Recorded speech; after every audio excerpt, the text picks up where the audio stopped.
rahimahullah ta'ala narrated in his Musnad, his great collection of hadith, on the authority of Abu Hurairah radiyallahu anhu, قال قال رسول الله صلى الله عليه وسلم إن من ورائكم سنون خداعات أو خداعة يصدق فيها الكاذب ويكذب فيها الصادق ويؤتمن فيها الخائن ويخون فيها الأمين وينطق فيها الرويبضة. قالوا وما الرويبضة يا رسول الله؟ قال السفيه يتحدث في أمر العامة. So this authentic hadith, collected on the authority of Abu Hurairah radiyallahu anhu, that Allah's Messenger sallallahu alaihi wasallam said that ahead of you there will be years of deception. During these years of deception, those who are truthful will not be accepted or believed, and those who speak lies will be believed and accepted. Those who are trustworthy will not be held in trust, and those who lack trust, who are not worthy of trust, will be trusted and looked up to. And during these years, al-ruwaybida, a specific type of person, will open their mouth. So they asked, what is al-ruwaybida, O Messenger of Allah? What is this? He said, a foolish person speaking about public affairs, speaking about matters of great importance that concern everyone. So he says, ahead of you, he's speaking to the companions, that in later times there will be years of deception. So the general characteristics of the years, that there will be deception. The years are not deceptive themselves, but the people, the population, the lifestyle, the values, the cultures of people will be deceptive. And deceptive means that the way they look is not reflective of their reality. That's what deception is. Their reality does not show. On the contrary, the looks is beautiful, is attractive and pleasant, yet the reality of these years and whatever they contain is something that is way worse than that. And being deceptive means that your natural level of perception will not be able to see through that facade. Many people think deception, okay, yeah, I can figure this out. No, deception means most people will fall for the deception. They won't see it. Just like the hypocrites are deceptive people. When you see them, you see believers.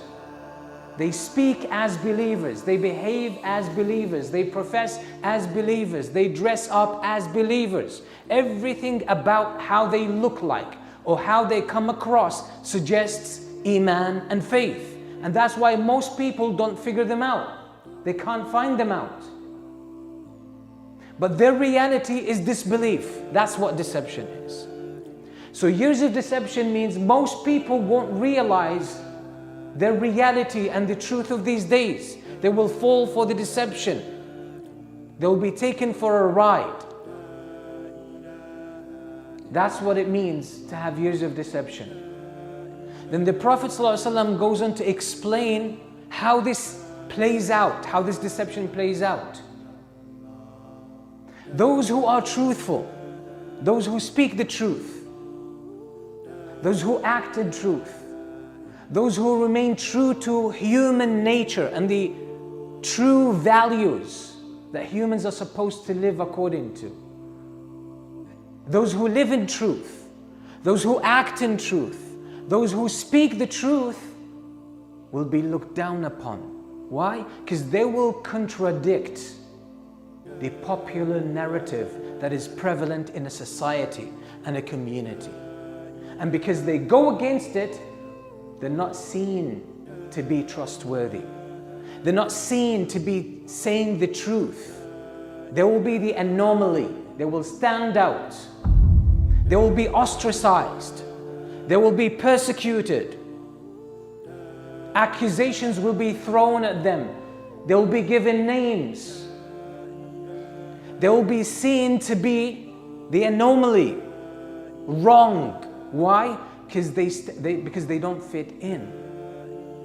And that means most people will derive their standards, their values from what is prevalent in society, from the norms, from the dominant culture and narrative. So if a crime becomes normalized and practiced by the majority of society or approved of by the majority of society, even though it's immoral, when you speak out against it, you are ostracized. You are criminalized. And not only by bad people, but by the majority. Because the majority will fall for the deception. The reference point for them comes from society. Whatever people hold on to, whatever people live according to, then that's it. So they lack the moral principles. They lack the absolute nature of truth versus falsehood, morality versus immorality. Even if most of society departs from true human nature, there will be people who will speak the truth.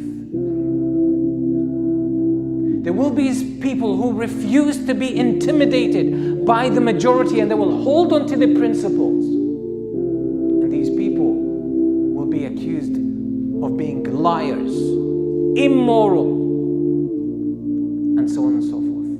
Whereas people who embrace immorality, falsehood, people who don't even speak the truth, they will be held in high esteem. They will be looked up to. They will be role models in society. They will be celebrated. That's the deception, but most people won't see it. Most people will see the immoral ones, the liars, they will see them as the pinnacle of society. And then they will look down upon those who speak the truth and stand up for the truth. Most people will fall for that, and it won't occur to them that we are contradicting the truth, because they will see that the majority is upon the truth. Then those who are trustworthy, those who deserve to be trusted and held in trust, they will not be trusted. They will be held in doubt and suspicion.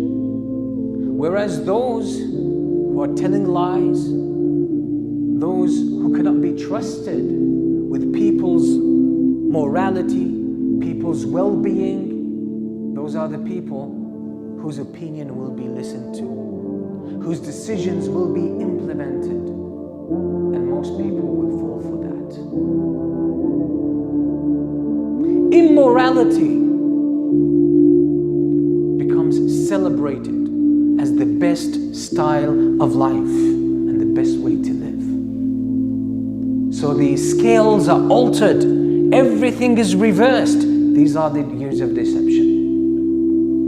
We have to be ready. We have to take necessary measures to protect ourselves from the deception, because once you fall into this deception, you become part of the machine of deception, and you will start fighting the truth unknowingly, because you're living from a state of ghafla, unconsciousness, unawareness. You have fallen for the deception. You have become one of its tools to propagate it and promote it more.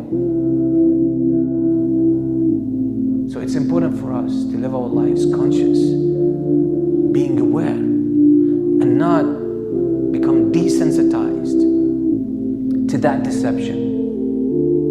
And one important principle in order to protect ourselves from that is to carefully calculate and be very meticulous about where you take your standards from.